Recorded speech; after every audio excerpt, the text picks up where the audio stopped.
মা ছেলের ভূমিকায় বাদ দিয়ে সরাসরি দাঁড়ালাম স্বামী এবং স্ত্রীর ভূমিকায়। কেননা আমরা যখন যাত্রাপালা দেখতে যাই, মা যাত্রাপালা যখন দেখতে যাই দেখবেন কেউ রাজার ভূমিকায় অভিনয় করে, কেউ প্রজার ভূমিকায়, কেউ মায়ের ভূমিকায়, কেউ বাবার ভূমিকায়। অভিনয় রঙ্গমঞ্চ থেকে অভিনয় শেষ, গ্রিন রুমে গিয়ে বাবা পোশাকটা যখন খুলে ফেলবে যার যার ভূমিকায় গিয়ে আবার দাঁড়াবে কে মা। তদ্রূপ যতক্ষণ এই রঙ্গমঞ্চে থাকবো আমরা দুজন মিলে মা আর ছেলেতে একটু অভিনয় করে যাব আমরা। কেননা মা সংসারে জগতে আমরা যারা এসেছি ও বাবা, এই যে সংসার রঙ্গমঞ্চে আমরা যারা এসেছি সবাই মা অভিনয় করে চলেছি। হ্যাঁ, কেউ বুকে হাতে বলতে পারবেন না যে সংসারে এসে আমি অভিনয় করছি না। ও মা, সবাই আমরা অভিনয় করতে চলেছি সংসার রঙ্গমঞ্চে। তাহলে আজকে আমি মা কালী হয়ে ভোলানাথের নিকটে জিজ্ঞাসামালা করব, দান সঠিকভাবে তিনি করবেন সমাধান। জিজ্ঞাসাটা কোথায়? হে দেবের দেব মহাদেব, আজকে আমি তোমার ঘরের ঘরণী। কি মা? আজকে আমি তোমার ঘরের ঘরণী, আমি তোমার কাছে প্রশ্ন করতে চাই না। কেন? আমার মহাদেবের কাছে প্রশ্ন করবার মতো ক্ষমতা আমার নাই। আমি জানতে চাইতে পারি, স্বামীর কাছে মা কখনো প্রশ্ন করা যায় না, যায়? হ্যাঁ, আমরা শাস্ত্রে শুনি পতি পরম গুরু। পতি হলেন পরম গুরু। স্বামীর সেবা করলে সকল দেবদেবতার সেবা করা হয়। কোনো দেবদেবতার বাবা চরণ সেবা করতে হয় না, একমাত্র স্বামীর চরণ সেবা করলে। হে মহাদেব, আমি তো তোমাকে কম ভালোবাসি না, আমি তো তোমাকে কোনো দুঃখ কষ্ট দিই না, তথাপিও মহাদেব আমার কি করে? দেখুন, আমার মহাদেব সংসার ছেড়ে শ্মশানে নিলেন আশ্রয়। শ্মশানে গিয়ে গিয়ে পড়ে থাকে, সংসারের দিকে ভগবান আমার কোনো লক্ষ্য দেন না। তাহলে আমি তোমার নিকট জানতে চাই, ও মা, সব দেব দেবতার পুজো পার্বণ আমরা যে কোনো বারেই দিতে পারি, যে কোনো লগ্নেই দিতে পারি, কিন্তু দেবের দেব মহাদেব যিনি ভোলানাথ, তার পুজো আপনারা কোন বারে দেন? কোন বারে দাও মা? সোমবারে। হ্যাঁ, ও ভোলানাথ, তাহলে তোমার পুজো কেন সোমবারে দিতে হয়? মঙ্গলবার, বুধবার, বৃহস্পতিবার, শুক্রবার কোনো বারেই ভোলানাথ আমার পুজো নেন না। একমাত্র সোমবার ছাড়া আমার ভোলানাথের পুজো হয় না। কিন্তু কেন সোমবারে পুজো দিতে হয়? কেন অন্য বার প্রয়োজন নাই তোমার? 5টা দিলে হয় না? ভোলানাথ নেবে না, 3টাই উনার বলে দরকার। এই 3টার মধ্যে কি তত্ত্ব লুকিয়ে আছে বাবা, এটা আমার জানা নাই। যে 4টা দিলে হবে না, 5টা দিলে হবে না, 2টো দিলে হবে না, 1টা দিলে হবে না। ভোলানাথকে 3টা বেলপাতা দিতে হয়। কোথায়? তিনার মস্তকেতে। তাই অন্য জায়গায় দিলে বাবা বলে পূজায় হয় না। তাই তাহলে কেন 3টি বেলপাতা দিতে হয়? একটু কৃপা করে ভোলানাথ বলে যাবে এই সভা মাঝে। তাই কি মা জানবেন না আপনারা? কয়টা বেলপাতা দেন? ও মা, একটু হাত তুলে বলবেন কয়টা করে বেলপাতা দেন? 3টাই দিতে হয়। আমরা সকলেই শাস্ত্রে শুনেছি। তাই কিন্তু কেন 3টে দিতে হয় এই ব্যাপারটা তো আমাদের জানা নাই। আছে মা? জানি না যে কেন 3টি বেলপাতা দিতে হয়, 4টা দিলে হবে না। তাই একটু কৃপা করেই বলে যাবে সবাই। গানের সুরে ছন্দে যায় আর ভোলানাথের নিকট জিজ্ঞাসামালা করে যাব। দান আমার দেবের দেব মহাদেব এসে তার সঠিকভাবে করবে সমাধান। কেননা মা, আমরা তো এটা বিষয় জানি না। এই যে ভাত খাইলে কি হয় জানি না, এটা করলে মা চলবে না। তাই ভাত খাইতে হয়, খাইলে কি হয় সেটা আমরা জানি না মা। তদ্রূপ ভোলানাথ আমার বলে যাবে।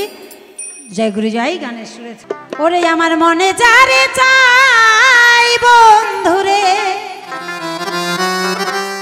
আমার প্রাণে যারে চাই,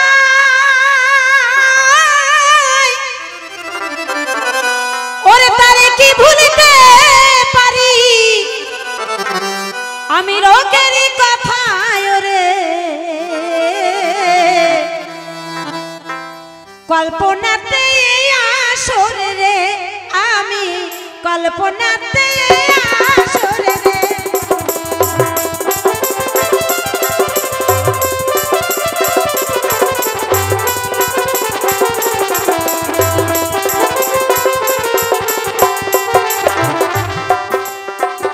শোনো শোনো ও ভোলানাথ, তোমারে জানাই তোমার কাছে কিছু কথা আমি জিজ্ঞাসা করে যাই।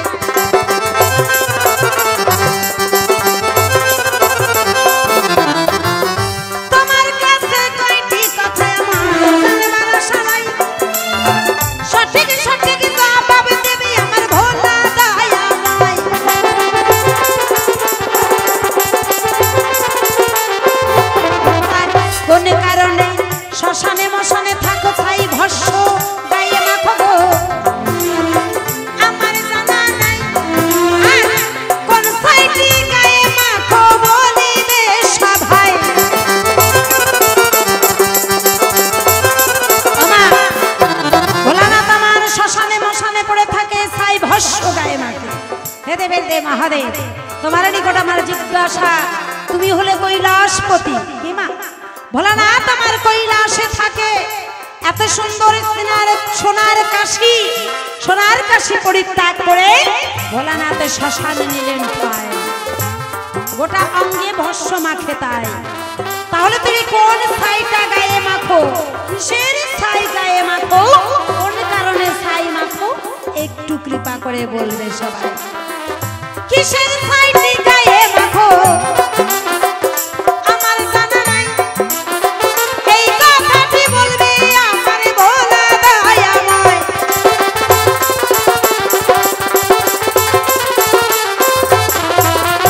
আর কেন বা তোমার সোমবারে পুজো দিতে হয় গো? কিসের কারণ তাই?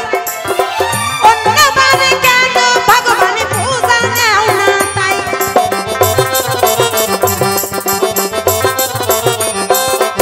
আবার দেখো তিনটি বেল পাতা ছাড়া চারটি বেল পাতা দিলে গো পুজো হয় না তাই।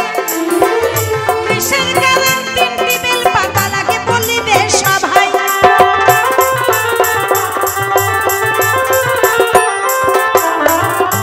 তোমার কাছে আর একটি কথা গো জানবার ইচ্ছা হয়, ঘরের স্ত্রীকে ছেড়ে ও মা কি বলবো আপনাদের ধারে, ভোলানাথ যখন সংসার ছেড়ে শ্মশানে নিলেন ঠাই, সংসার থেকে ভোলানাথ আমার কোনো শান্তি নাহি পায়, এই কারণে শ্মশানে ঠাই নিয়েছে।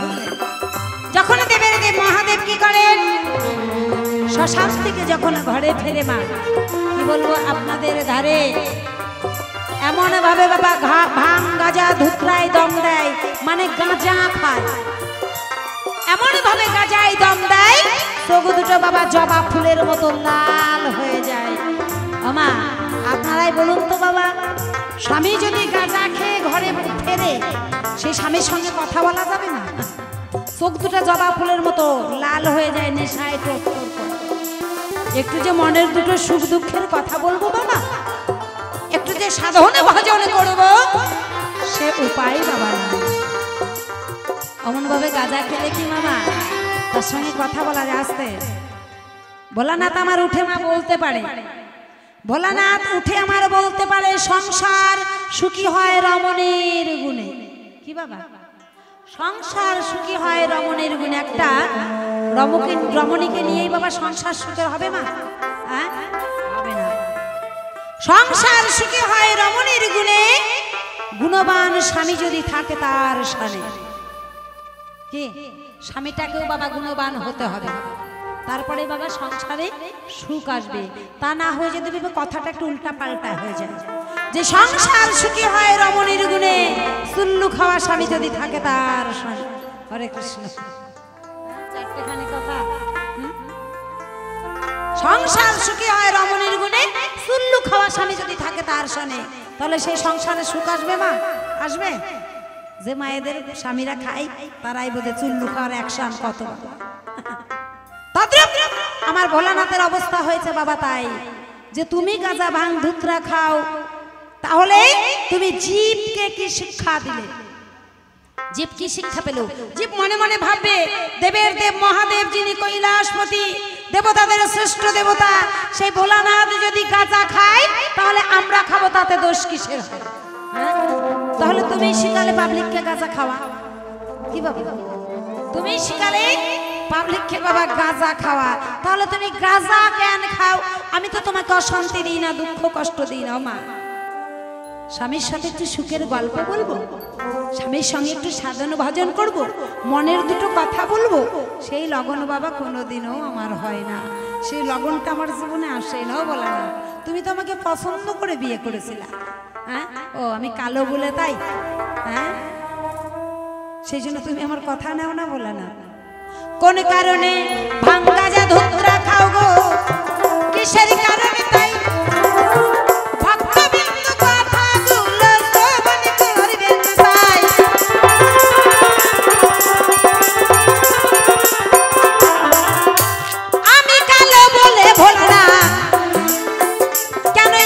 সঙ্গে কথা হয় না তাই, এই কথা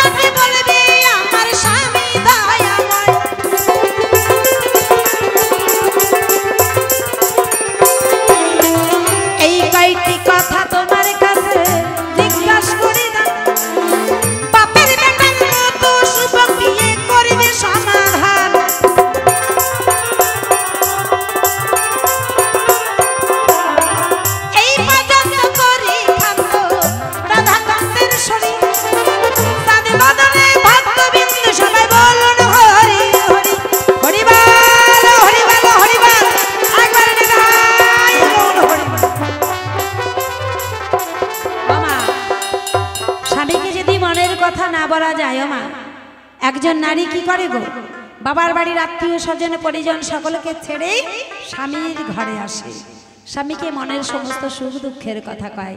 আমার ভোলানাথকে আমি সে কথা কইতে পারি না, তাতে সেখানে দাঁড়িয়ে একটা ছোট্ট গান গেয়ে আমি বসে যাব যে আমার মতো জীবনে যেন কারোর এমন না হয়। আপনারা সবাই জানেন যে ভোলানাথ বাবা ভোলা ভালা, অনেকে বাবা শিবের পুজো করেন, আমি যেন শিবের মতো বর পাই। অনেক কুমারী মেয়েরাও আছে, কুমারী দাদারাও আছে, যে আমি যেন একটা শিবের মতো বর পাই। কখনো বলবেন না বাবা, তাইলেই গাঁজাখোর স্বামী পাবে, এই যে আমার মতো। জয় গুরু জয়। তবে এখন আমি বসে যাই, আমার ভোলানাথকে পাঠাই দেখি আমার ভোলানাথে সে কোনো কথা কয়। গুরু জয়, জয় রাধেশ্যাম, জয় রাধেশ্যাম। এই 7টা দিনের মধ্যে তোমার পুজো খালি সোমবারেই হয়, আর অন্যবারে কেন হয় না? এই হলো 1 নম্বর জিজ্ঞাসা। দ্বিতীয় জিজ্ঞাসা, সোনার কৈলাস ত্যায্য করে তুমি কেন শ্মশানে বাস করো? এই হলো দ্বিতীয় জিজ্ঞাসা। তৃতীয় জিজ্ঞাসা কি করলেন, এত সুন্দর রূপসী বউ ঘরে থাকতে তুমি শ্মশানে মশানে গিয়ে থাকো। চতুর্থ জিজ্ঞাসা করলেন, গাঁজা ভাঙ ধুতুরা খাও, তাহলে তার সঙ্গে কি আর সংসার করা যায়? হরিবল হরিবল হরিবল। পাগল ভোলা শ্মশানে থাকে, শ্মশানে মশানে থাকে, এই কথা বলে গেলেন ধর্মসভার বাকি। তাহলে এবারে বলুন আপনাদের নিজস্ব বাড়ি কোনটা? শব্দে নিজ, তাই নিজের জায়গা হলো শ্মশান। মানে নিজের স্থান। একটা মেয়ে যখন নাবালিকা থেকে সাবালিকায় পরিণত হয়, ততক্ষণ পর্যন্ত ওই মেয়েটি যে কোনো জায়গায় গেলে জিজ্ঞাসা করলে, বিয়ে যদি না হয় বলবে তোমার বাবার বাড়ি কোথায়? বলবে বাবার বাড়ি অমুক গ্রামে, সোলাডাঙ্গা বা বুলবুলচন্ডী। ওই মেয়েটির যখন বিবাহিত জীবনে নেমে আসে, ওই মেয়েটিকে জিজ্ঞাসা করলে তোমার স্বামীর বাড়ি কোথায়? তখন বলবে আমার স্বামীর বাড়ি অমুক জায়গায়। তাহলে নিজস্ব ব্যক্তিগত কোনো বাড়ি তাদের নেই। তাহলে এত বাহাদুরি কেন?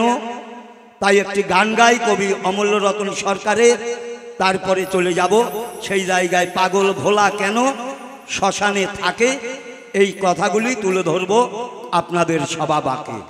জয় রাধে, জয় রাধে। শুনুন মহাজন কি লিখলেন গানের ভাষায়।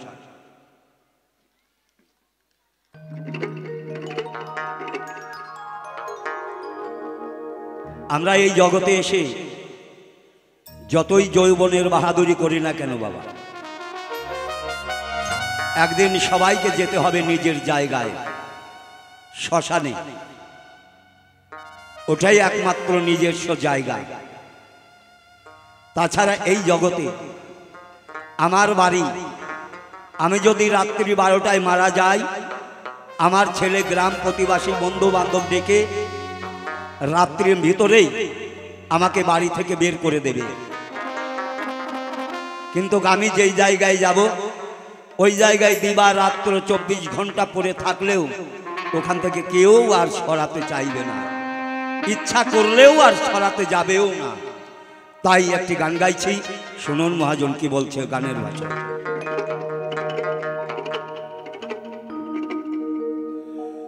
তোমায় আগে বসনে যেতে হবে,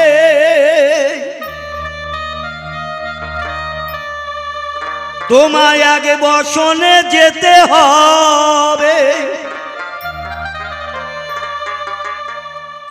ও বউ সকল কিছু ছাড়ি, ও বউ সাজল,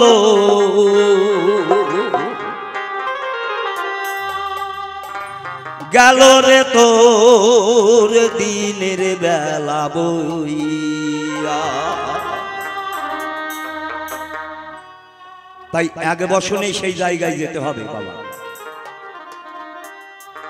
এক বসনে না সেখানে, তাও সেই জায়গায় গেলে কি করবে? আমি পৃথিবীতে এসেছি কিভাবে?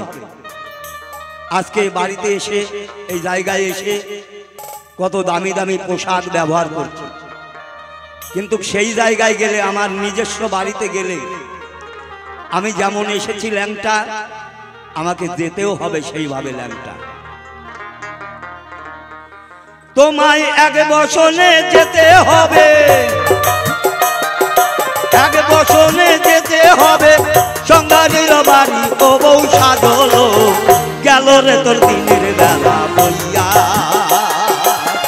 গেল রে তোর দিনের বেলা বইয়া।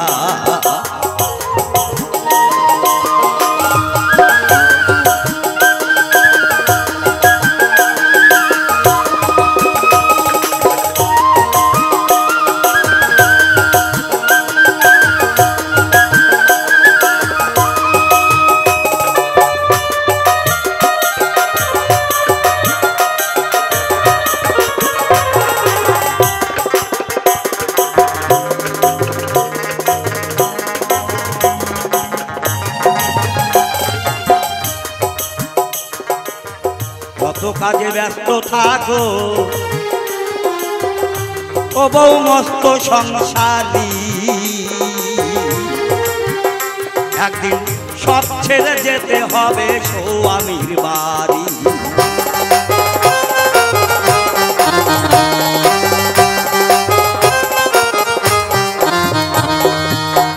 আমরা এই সংসারে জগৎ মাঝে এসে আমার বাড়ি আমার কিছু সব কিছু করি। এই সংসারে এসে কেউ যদি সংসারে কাজে লিপ্ত হয়ে যায়, এমন সময় যদি তার বান্ধবী মাতা পিতা এসেও ডাকে, শ্যামলী একটু আয় তো এইদিকে, সে বলবে এখন সংসারের কাজে ব্যস্ত আছে, এখন আর আমি যেতে পারবো না। কিন্তু যার স্বামী যেদিন ডাকবে সেদিন আর কোনো কিছুই থাকবে না। তাই মহাজন বললেন, কত কাজে ব্যস্ত থাকো ও বউ মস্ত সংসারী, একদিন সব ছেড়ে যেতে হবে স্বামীর বাড়ি।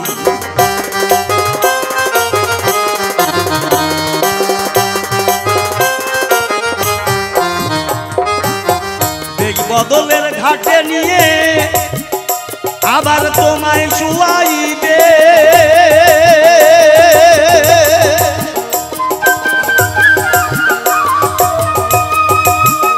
শোনাবো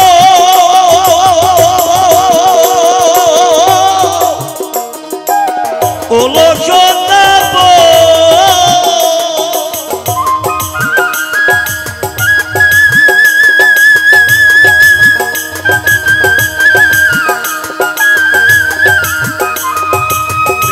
বদলের ঘাটে নিয়ে তোমায় শুয়াইবে, আবার শুকনো কাষ্টে পালঙ্কেতে তোমায় উঠাইবে।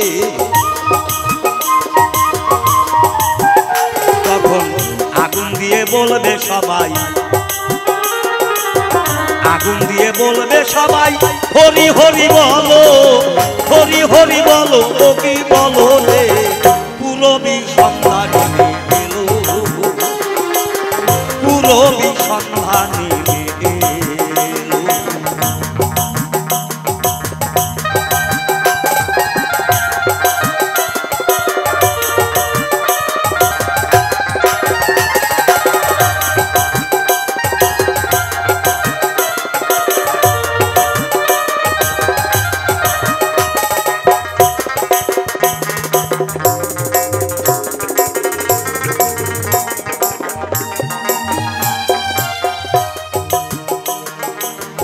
কত আদর যত্ন করো ও বউ এই যে সাদের দেহ, একদিন ছাই হয়ে যাবে, উড়ে দেখবেন না আর কেউ।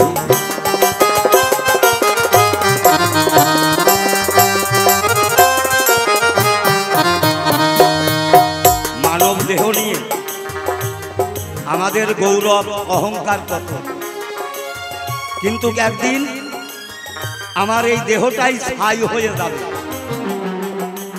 সেদিন আর এই ব্রজগোপাল থাকবে না। কোথায় যাবে? ভস্ম হয়ে উড়ে যাবে, বাতাসের সঙ্গে বিলীন হয়ে যাবে। তাই মহাজন কলম দিলেন, কত আদর যত্ন করো ও বউ এই যে সাদের দেহ, একদিন ছাই হয়ে যাবে উড়ে দেখবেন নাই আর কেউ।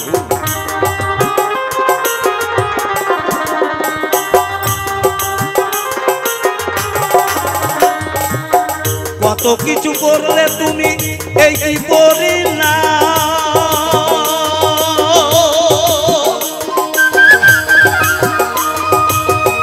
তোমার অসময়ের সম্বল কেবল মধুর কৃষ্ণ নাম, এই নাম যতই পারো ততই বলো, যতই পারো ততই বলো, পরিণামে ভালো, পরিণামে ভালো, ও কি ভালো রে পুরবী সন্ধানে গেল, পুরবী সন্ধানে গেল।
ভেসে গিয়ে উঠবে যেদিন ও বউ স্বামীর কাছে, ডেকে বলবে দেখি তোমার হাতে কি আছে,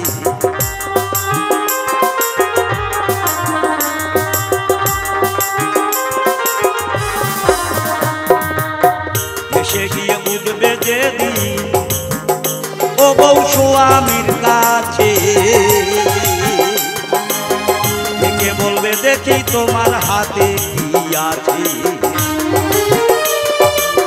খালি হাতে থাকতে দেয় না সেই দিন উপায় হবে কি,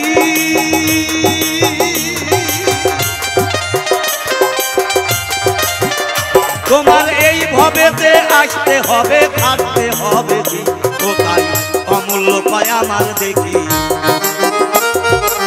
অমূল্য কয় আমার দেখি, কপালে তাই হলো, তাই কপালে তাই হলো, ও কি হলো রে পুরবী সন্ধানে গেল,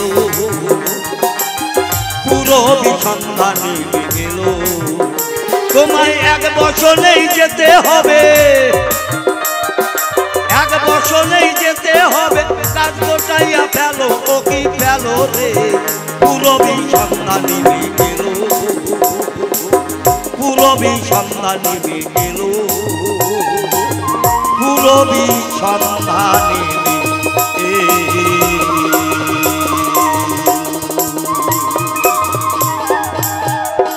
কল্পনাতে এই সভাতে মহাদেবের পক্ষে দে দাঁড়াই, বিপক্ষের ভূমিকায় কালী হয়ে জিজ্ঞাসা করে যায়,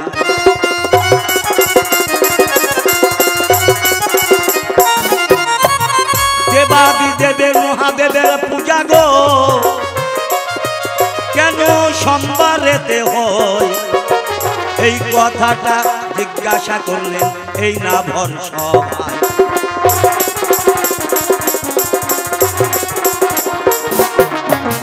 দেবাদিদেব মহেশ্বরের পূজা কেন সোমবারে হয়?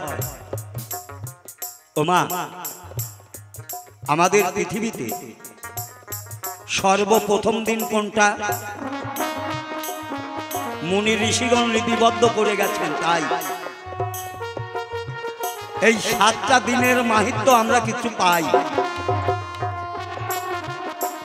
প্রথম দিন হচ্ছে আমাদের শাস্ত্র অনুযায়ী রবিবার। এই প্রথম দিন, সর্বপ্রথম দিন রবিবার।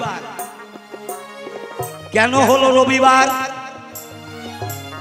এই রবিবারের পরে সোমবার, সোমবারের পরে মঙ্গলবার, মঙ্গলবারের পরে বুধবার, বুধবারের পরে বৃহস্পতিবার, শুক্রবার, তারপরে শনিবার, আবার আসে রবিবার।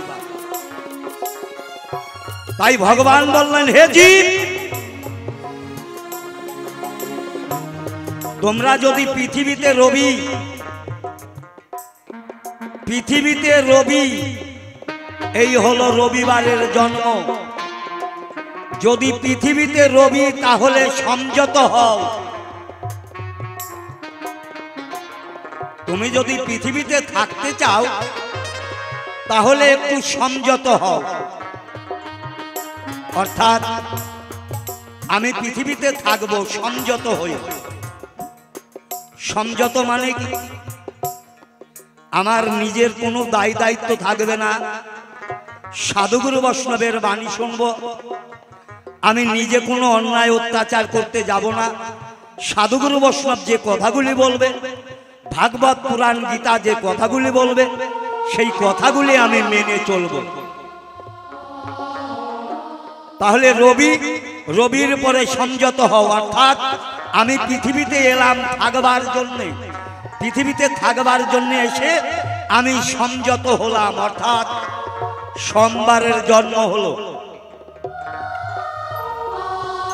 এই সোমবারে কে এলেন? আমার দেবাদিদেব ভোলা মহেশ্বর। তিনি হলেন বৈষ্ণবের চূড়ামণি। এই দেবাদিদেব ভোলা মহেশ্বর হলেন বৈষ্ণবের চূড়ামণি। তাই তিনি সোমবারে পৃথিবীতে এলেন। এই কারণের জন্যই সোমবারে তার পূজা দিতে হয়। এই কারণে সোমবারে শিবের পূজা হলো। এই তো তোমার প্রথম জবাব গানেই দেওয়া হলো।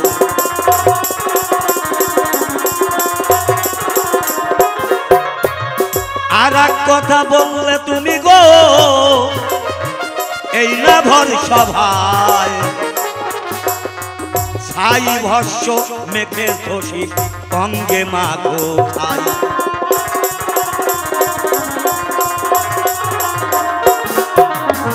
বলে গেলেন এই সভায়, এই ছাই ভস্যটা তুমি পেলে কোথায়? এই ছাই ভস্য তুমি পেলে কোন জায়গায়, কোন ছাই মাখো? শোনো শোনো ওগো কালী, তোমারে জানাই আগের কথা একটু আমি সভা বলতে চাই।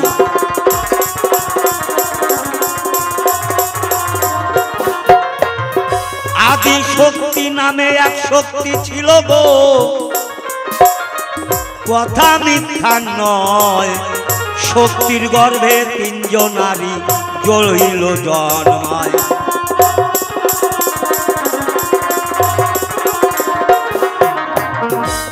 শক্তি ছিলেন, সেই শক্তির গর্ভে তিনজনের জন্ম হয়।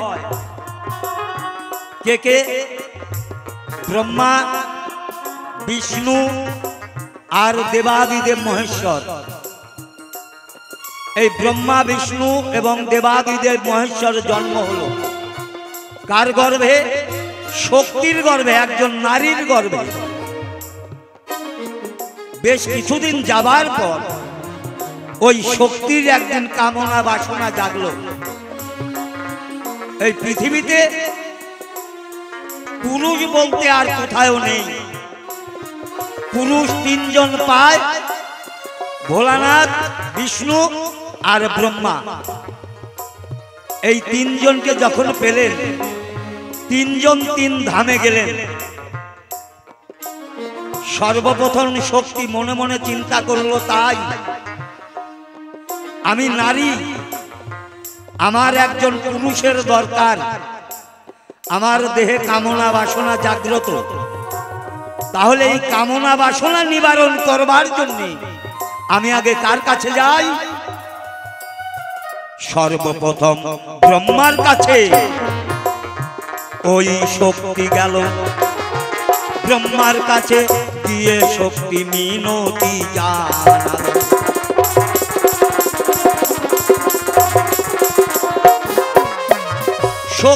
বলে শোনো শোনো ব্রহ্মা গো, আমি তোমারে জানাই, আমি নারী তুমি পুরুষ, ভজ আজ আমায়।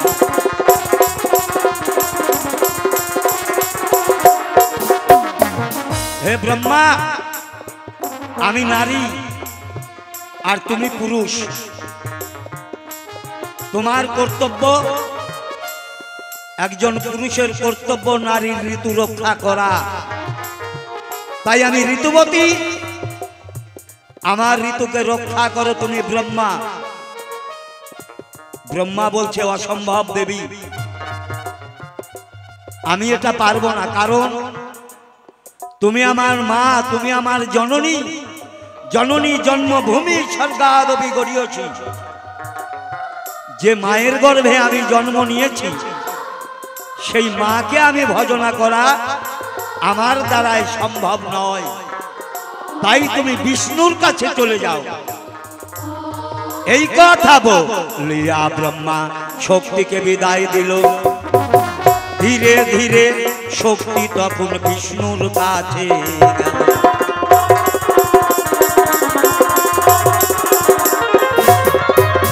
বিষ্ণুর কাছে ডাক দিয়ে তখন গো ওই শক্তি বলিতে লাগিল, আমি নারী তুমি পুরুষ, ভজনা করো।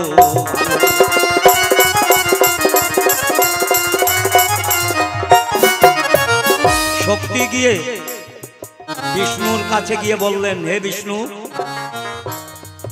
আমি নারী তুমি পুরুষ, পুরুষের ধর্ম নারীর ঋতু রক্ষা করা। আমি নারী হয়ে তোমার কাছে আমি ঋতুকে ভিক্ষা চাইছি, তুমি আমাকে ভজনা করো। বিষ্ণু করজোরে বলছে, হে দেবী, তুমি কি ভুলে গেছো তুমি আমার মা, আমি তোমার সন্তান। তাই মা এবং সন্তানে কোনোদিনও এই ভজন সাধন হয় না। এটা আমাকে ক্ষমার দৃষ্টিকে দেখো দেবী, তুমি চলে যাও পাগল ভোলার কাছে, সেই হয়তো তোমার কোনো একটা সৎ গতি করতে পারে। এই ভাবনা বিষ্ণু যখন শক্তিকে বলিল, সঙ্গে সঙ্গে শক্তি তখন চলিয়া যে গেল।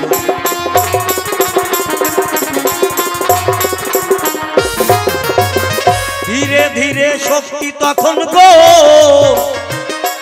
ওই তখন পাগল ভোলানাথের কাছে যায়। পাগল ভোলানাথের কাছে বিনয় করে কয়,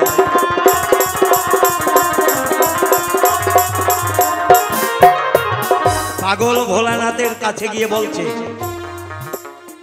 হে ভোলানাথ, হে দেবাদিদেব শিব, তুমি না শিব, আমি নারী,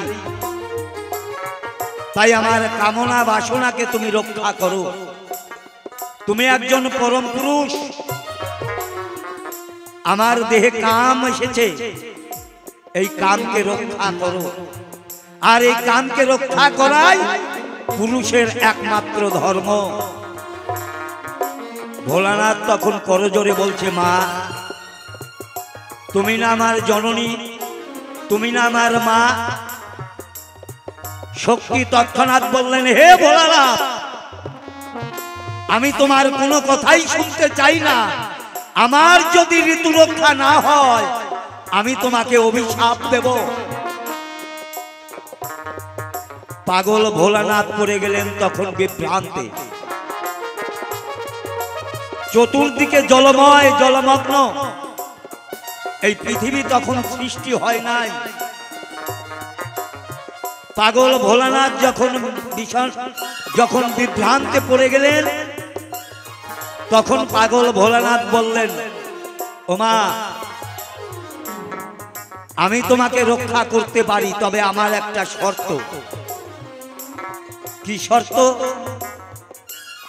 তুমি এই মুহূর্তে মরে তুমি এই মুহূর্তে মরে যদি 108 বার রূপ পরিবর্তন করতে পারো, তবেই তোমাকে আমি বিবাহ করতে পারি, ভজনা করতে পারি, নইলে আমি এই রূপে আমি তোমাকে ভজনা করতে পারবো না। সঙ্গে সঙ্গে শক্তি তখন করে নাই যে দেরি, সঙ্গে সঙ্গে মৃত্যুবরণ করলেন তারা।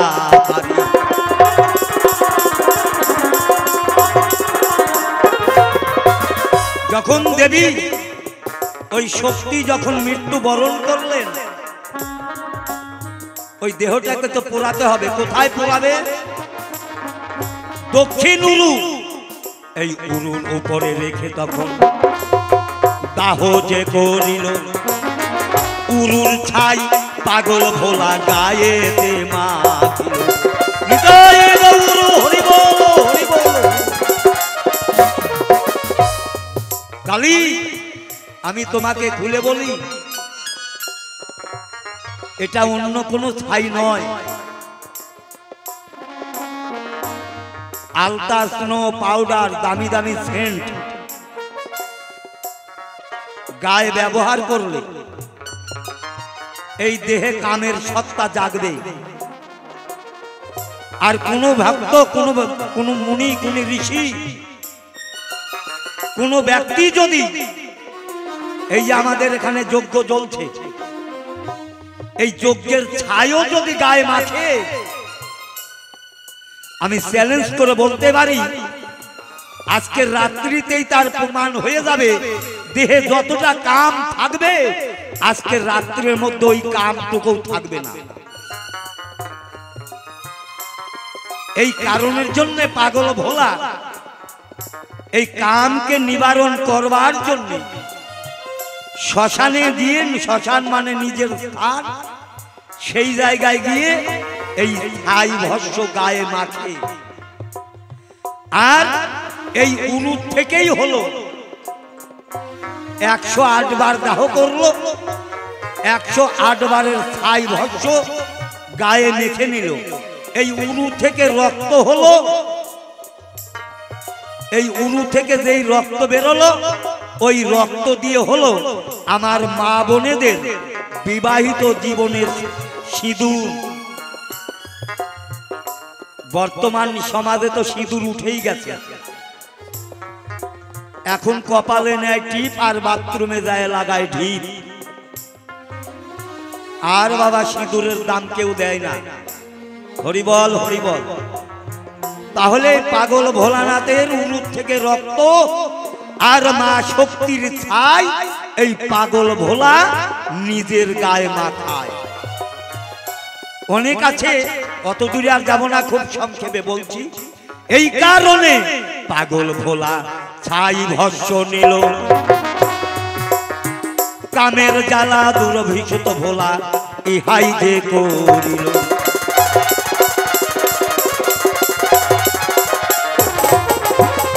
এই তো তোমার দ্বিতীয় জবাব গো, আমি করি নাই গোপন।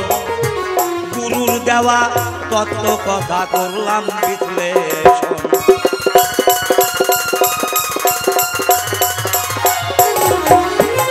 তাহলে দুটো গেল। বলে গেছো সভাপরি, কথা মিথ্যা নয়। শিবের মস্তকে কেন 3টি বেল পাতা দেয়?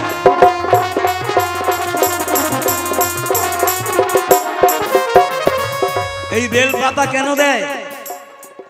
বিভিন্ন বিভিন্ন শাস্ত্রে এক এক ভাবে উপাধি দেওয়া আছে।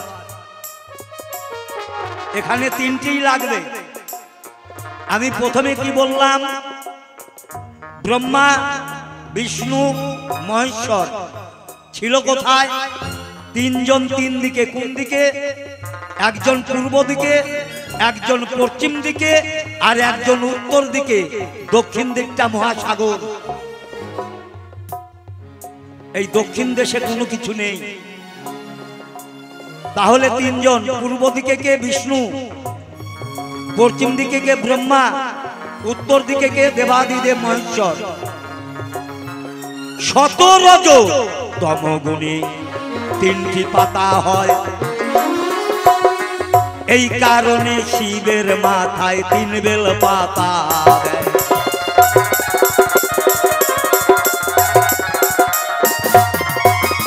এই তিনটি বেলের পাতা শত, রজ এবং তম।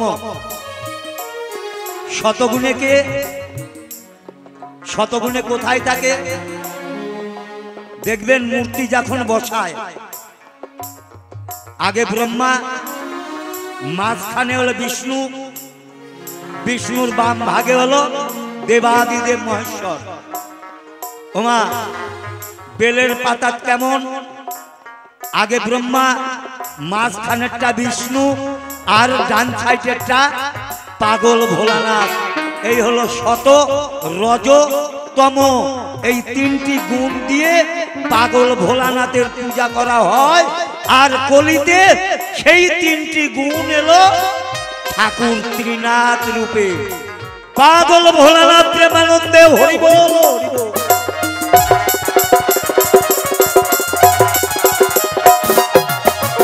এই কারণে শিবের মাথায় গো তিনটি বেল পাতা দিতে হয়। শত, রজ, তম গুণ বলিলাম তোমায়।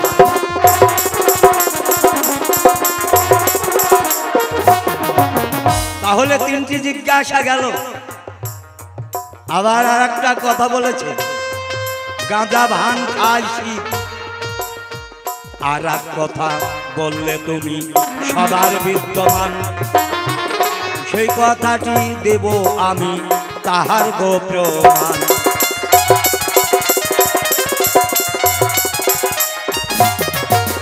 এই যে গাঁজা ভাঙ খায়, এই কারণে নাকি কলিযুগের মানুষ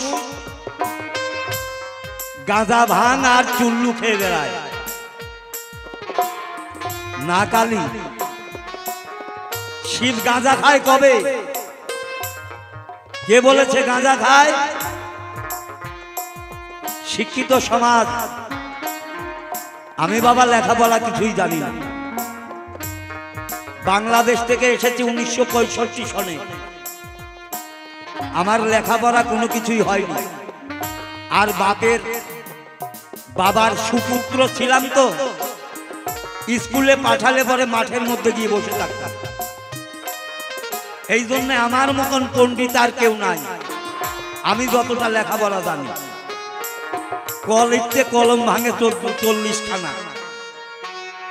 আমরা দেখতে পাই এবং সাধুগুরু বৈষ্ণবের মুখে শুনি, গাঁজা বানান করতে গেলে গয় চন্দ্রবিন্দু আকার, বর্গীর জয় আকারে যা গাঁজা।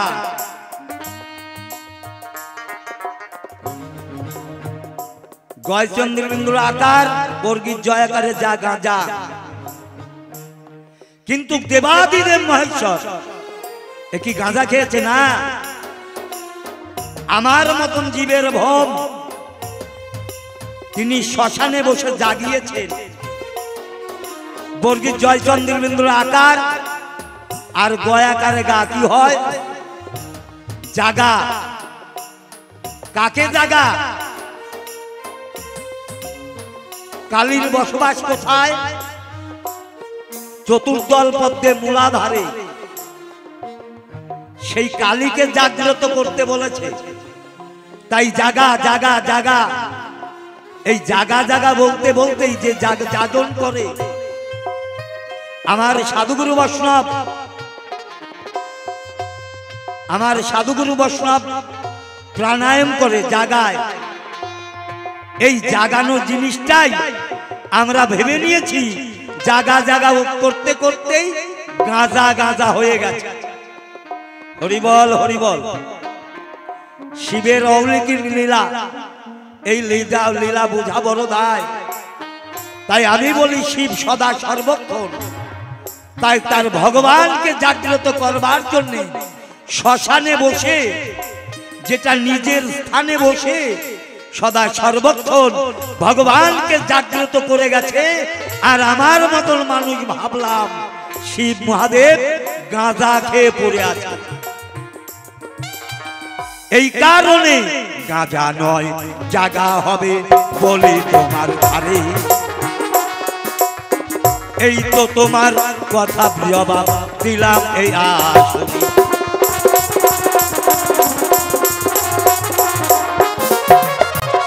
আর এক কথা বললে তুমি গো, ওই শিবি শ্মশানে মশানেতে রয়। শ্মশান আর মশান কিন্তু একটা জায়গা।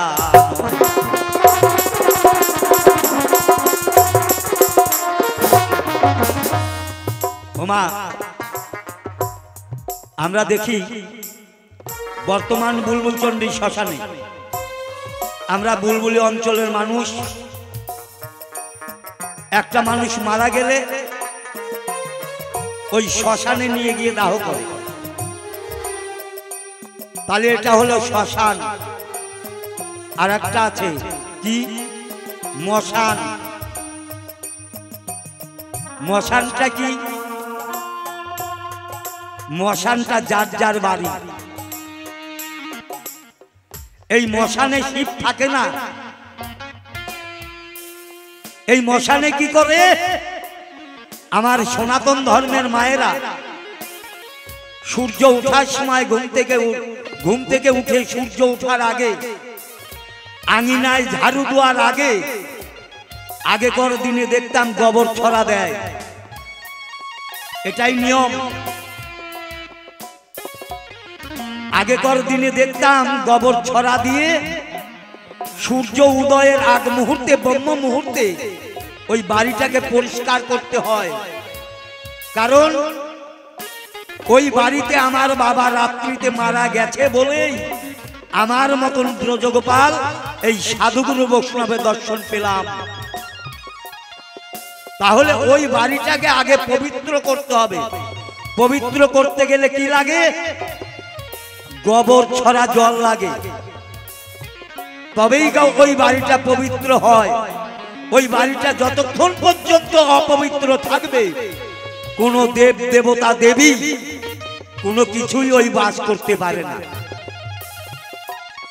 এই কারণের জন্য আমার সনাতন ধর্মের মায়েরা প্রত্যেক দিন ভোরবেলা উঠে সূর্য উদয়ের আগ মুহূর্তে একটু গোবর ছড়া দিয়ে আঙিনা ঝাড়ু করে ওই বাড়িটাকে পবিত্র করে রাখে। কারণ ওই বাড়িটা অশুদ্ধ হয়ে গেছে রাত্রিতে, আমার বাবা মারা গেছে। তাই মারা যাওয়ার বাড়িটা পবিত্র স্থান, একমাত্র গোবর ছড়া দিলেই হয়। নিতাই গৌর হরি বল, হরি বল।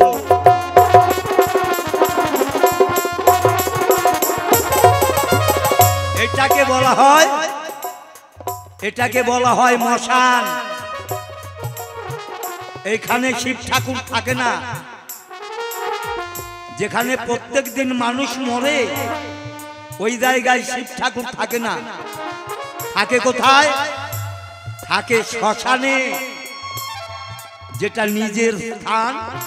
সমানে নিজ, সেই নিজের স্থানে পাগল ভোলা সেই জায়গায় গিয়ে বসবাস করে। এই তো তোমার কথার জবাব করি নাই গোপন। যা জিজ্ঞাসা সাতার দিলাম তাহার বিশ্লেষণ।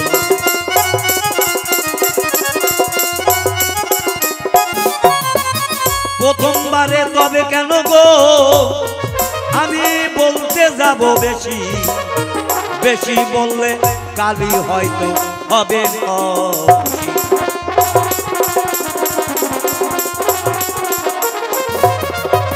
হরিবল, হরিবল। যে কয়েকটা জিজ্ঞাসা ছিল তার সংক্ষেপে সংক্ষেপে তার মীমাংসা করা হলো। আচ্ছা,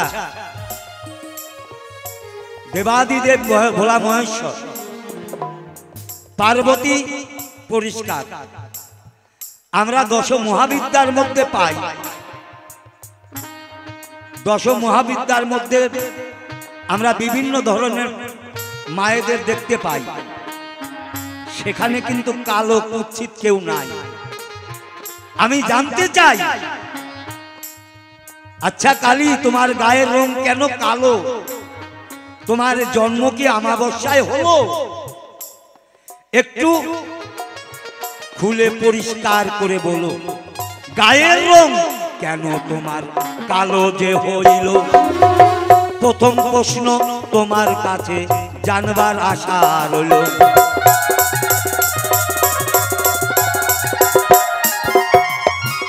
আর একটা প্রশ্ন মালা গো, আমি তোমায় করব দান। তোমার দেখি চারখানা হাত আছে বর্তমান।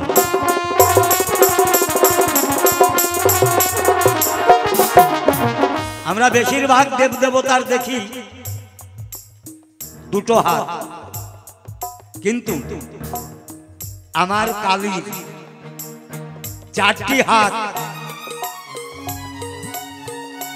আচ্ছা কালী, তোমার যে এই চারটি হাত, কোন হাতের কি নাম এবং কোন হাত দিয়ে কি করো? আমরা দেখতে পাই বাম হাতে অসি, আবার এক হাতে মুন্ড,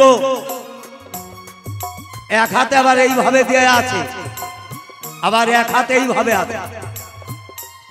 আমি বুঝতে পারলাম না এই চারটে হাতের মহিমা কি আর কোন হাতের কি নাম, একটু বলবে কালী খোলা খুলি। তোমার কাছে প্রথমবারে দুইটি জিজ্ঞাসা রয়, সুন্দরভাবে বলবে কালী এ ধর্ম সভায়।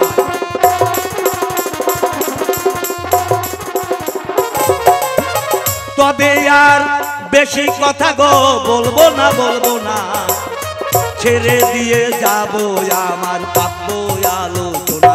আবার এরপরে কালী এসে কোন কথা কয়, আবার সেই কথার কথা নিয়ে সব সবাই বয়। এই পর্যন্ত করলাম খান্ত গো ভাব সাঙ্গ করি, শীতকালী প্রেমানন্দে বদন ভরে বলল হরি হরি, হরি বল হরি বল হরি বল।